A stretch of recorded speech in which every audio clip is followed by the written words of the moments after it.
put your best ideas in your front end products. That's what's going to get them to want to join your coaching program.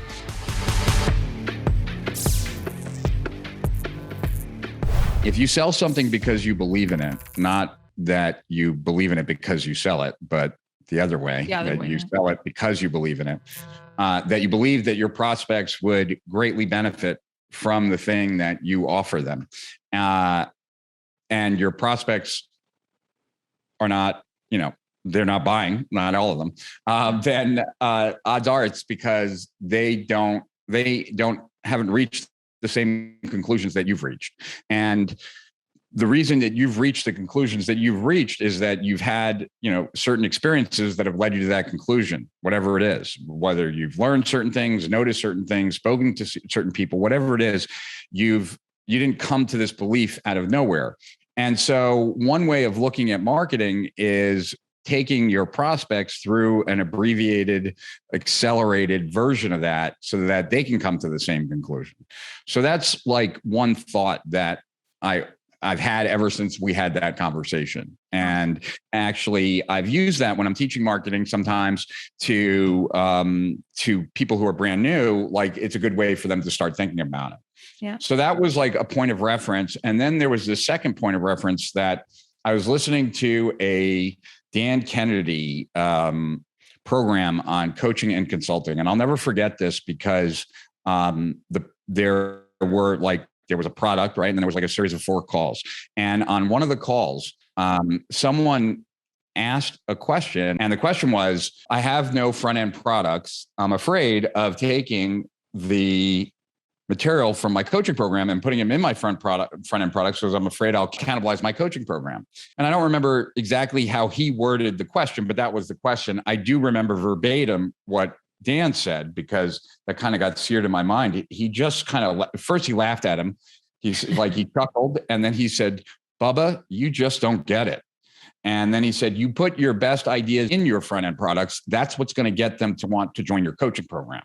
And so I had these 2 thoughts, right? Like that marketing is just taking people through an accelerated version of your own experience. And this other thing about that getting your best ideas in front of people is what gets people to want to join your coaching program.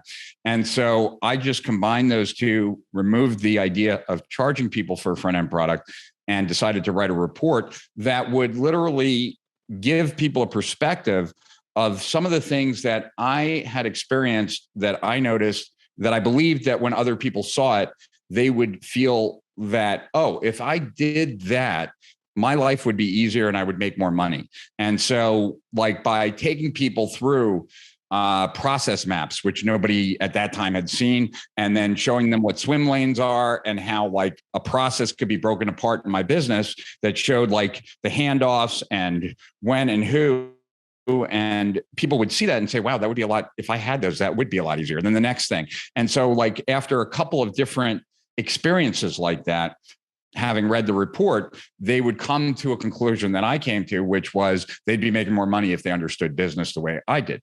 And so that then led people to that epiphany. And it was one of the reasons why it went as viral as it did. It wasn't really something that I did, right? But like it was that people found answers in it to problems that they were struggling with, and then passed it along to other people that they cared about. They didn't care about me. They cared about their friends, and they passed along the report because they thought it could help their friends. And so that really was, my hope was that I would get a dozen clients. I had no idea, right? But obviously it worked out a lot better than that. I definitely resonate with that myself. Like in my business, the same thing. I always give people tons of free advice. And they're like, you could be charging a lot of money for this. I'm like, it's okay. We'll find another way to make money. Yeah. There's always like, if you provide value, people are going to come back for stuff. So that's really like, obviously it was avant-garde when you did it, because back then, nobody was giving anything for free. It was like, you got to pay it for everything except porn memberships. Cause we were doing those for free, for a couple of days. It's like, if you know your top, it's like I do a live stream twice a week, and while I don't always know what I want to cover in any given week, I'm not concerned with sharing everything I know. Like, if you're not a true threatened by expert in it. your field, sharing stuff, like I'm always learning new stuff. And so whatever, I could share everything I know today. And in a week from now, there'll be stuff that I didn't know today, and so if you're an expert and you're always growing your field, it shouldn't be a big deal.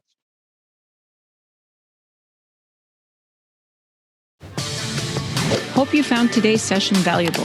If you have any questions for me or just want to connect, please feel free to visit my website, mariasparagis.com. That's mariasparagis.com. I'd love to hear what you're working on, so drop me a line on any hot button issues your business is experiencing. And remember, don't worry about failure. You only have to be right once.